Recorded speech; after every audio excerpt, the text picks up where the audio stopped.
Comfy Church, it is Father Michael, and welcome back on Advent number 3. Can you believe how far we've gone? I mean, Advent's just been flying by. But as is our tradition, put on something blue, get ready. Wait a minute, it's Advent 3, which means it's Rose Sunday. So forget the blue, break out that rose, because this is one of the best days of the year. In fact, well, I feel like we could do a whole video on what Rose Sunday might be. But we'll save that for another time because, of course, it's Comfy Church. We've got a ton of stuff to get into. So break out those zines, get comfy, and let's get ready to worship together and have a whole lot of fun.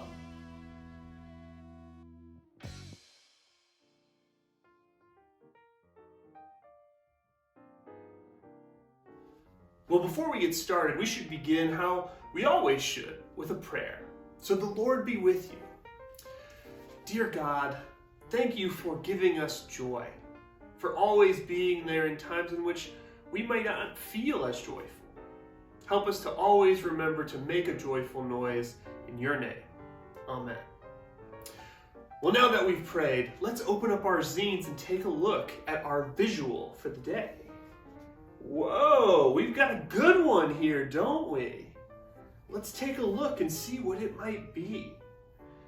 I'm seeing a city skyline maybe, or a bunch of buildings back there. Could be a castle, or I don't know.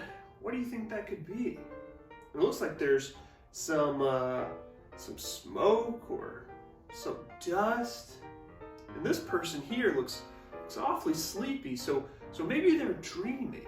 I wonder who that could be dreaming. Well, last week we got Mary, of course, so maybe this is Joseph? I wonder. And then there's that big star in the sky, which of course plays a big role in the Christmas story. I wonder. If you have any guesses, go ahead and put them in the chat now. But until then, let's turn it over, and maybe our verses for the day will help us to figure out who this might be. And I've got two good friends of mine who will help tell us our story today. Hello. An angel of the Lord appeared to Joseph in a dream, saying, Joseph, do not fear. Are you speaking to me? What are you? I am the angel of the Lord. He is sending with a message. Do not be afraid. The son that Mary will have is from the Holy Spirit. You will call him Jesus. How can this be?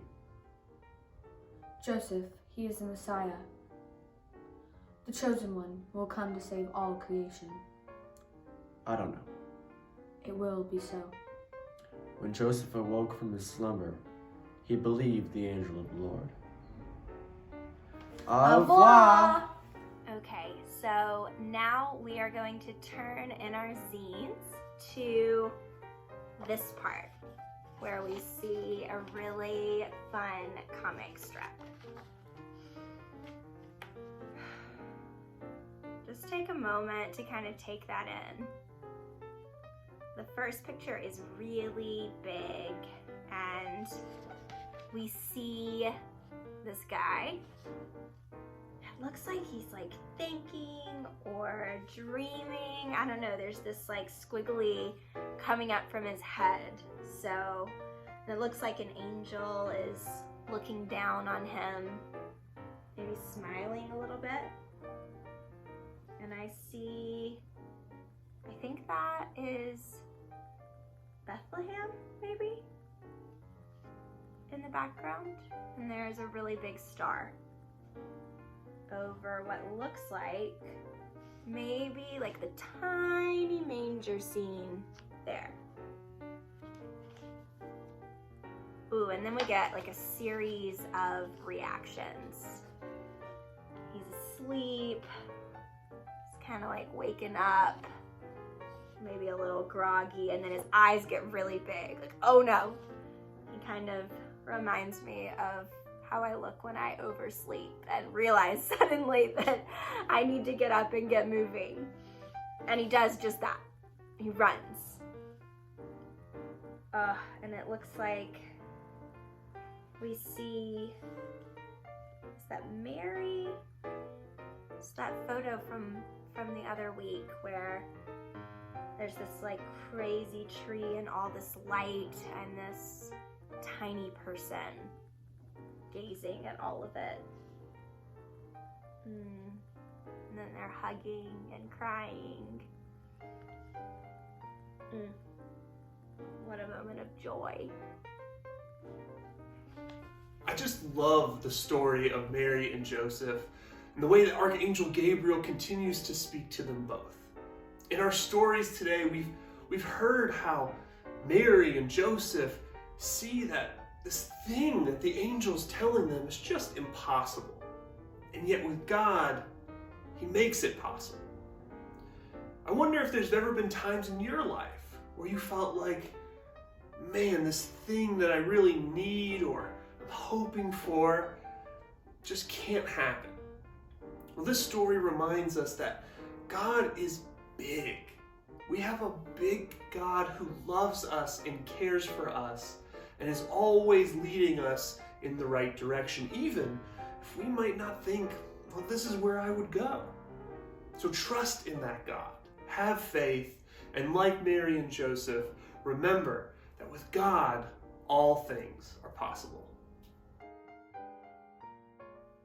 So now let's turn the page and take a look at our questions for the day. Now we know that our theme is joy, and there's all kinds of different ways of experiencing and seeing joy. So I wonder, for all of you, has there ever been a moment in which you thought joy could be a color? And if there was, what color would that be? What do you think joy might be as a color? Well, we know today's Rose Sunday. Usually Advent is blue or purple, but my favorite color is green. If you have a guess, go ahead and write that color and maybe even fill in all the way what you think the answer to our first question might be. I'm thinking green. Well, once you're done with that, turn on over and let's look to our next question. And this question's kind of a fun one.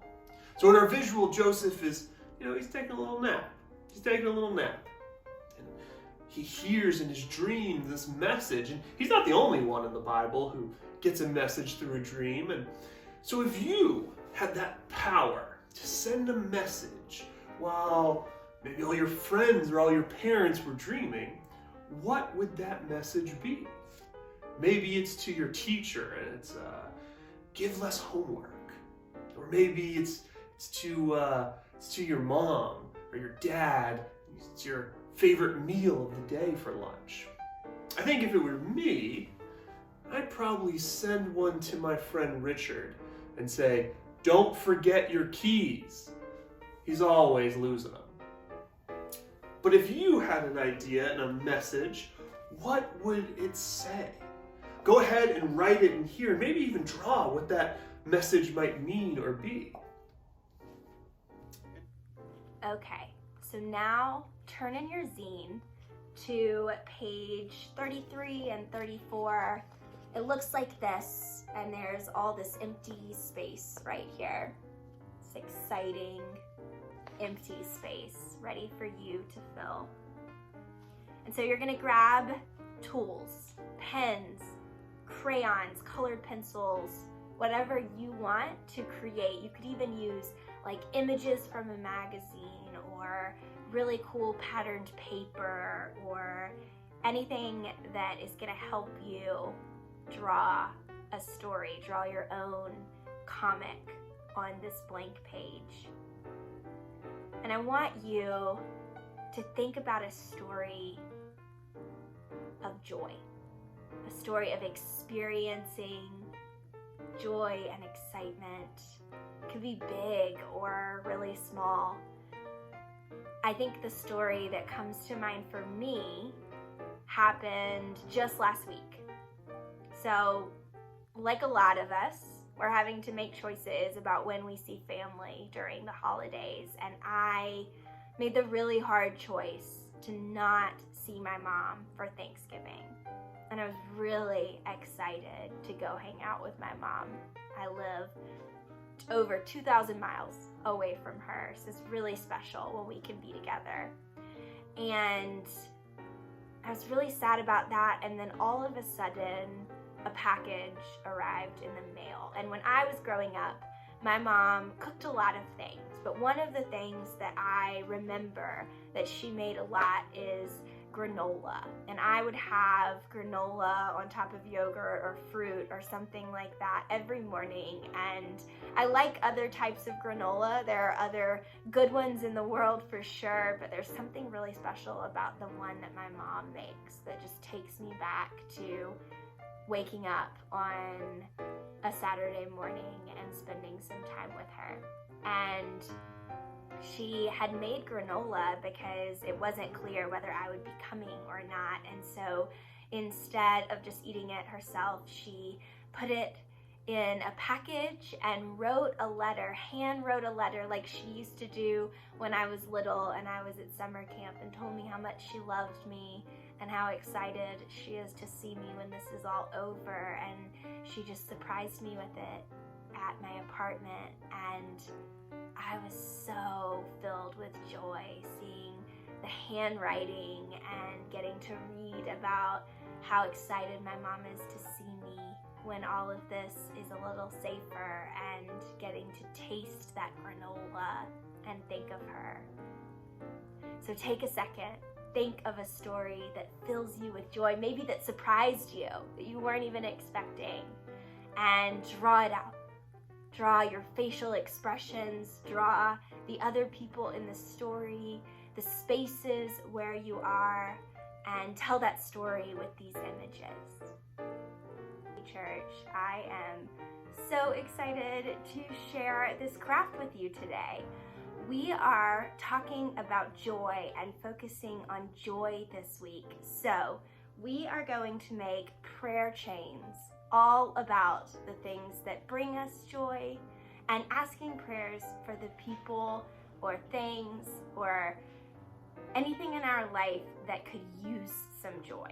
So you are going to need some sort of construction paper. I have chosen blue for Advent, but you can use any color you want. Scissors, and I think a stapler would actually be the best thing, but you can also use tape, and that's what I've used. So you are going to take your construction paper and cut strips long ways. So the long end of the paper so that the strips look like this. And then you're going to write on those strips or draw pictures. I want you to think about the things that bring you joy, the people that bring you joy, the places where you feel joy. And while you're drawing a picture of that or writing it down, say a prayer of thanks to God for those things. And you can also think about people who need joy, people in your life who are going through a hard time, or maybe who you don't even know, and draw their faces or some sort of picture to represent them, or write them down. And while you're doing that, or right after, say a prayer and ask God to give them joy. And then when you're done, you're going to take your links, you're going to fold them like this so that they're round, and you are going to tape this, staple this, glue this, however you want to secure it. I think a stapler will be the easiest way. And then you'll put the links through and add a new one and make a really long chain. You can connect your chain to the chain of others in your house. See how long you can make your joy chain, and then put it somewhere so that you will be reminded of these prayers. You'll be reminded of all the things that bring you joy, and you can continue celebrating through the Advent season. Thanks so much for joining us for Comfy Church this week on Advent number 3. Can you believe it? Next week, we're on Advent 4, the last Sunday in Advent. It's been an awesome journey, and one I hope that you've had a ton of fun at. But we're not done yet. So if you haven't watched any of the videos from our previous weeks, you can always look at us on YouTube, on Facebook, even on our website. We've got tons of fun things to check out. But until next week, until then, make sure, and you already know where I'm going with it, so say it with me, to keep it holy, but keep it comfy.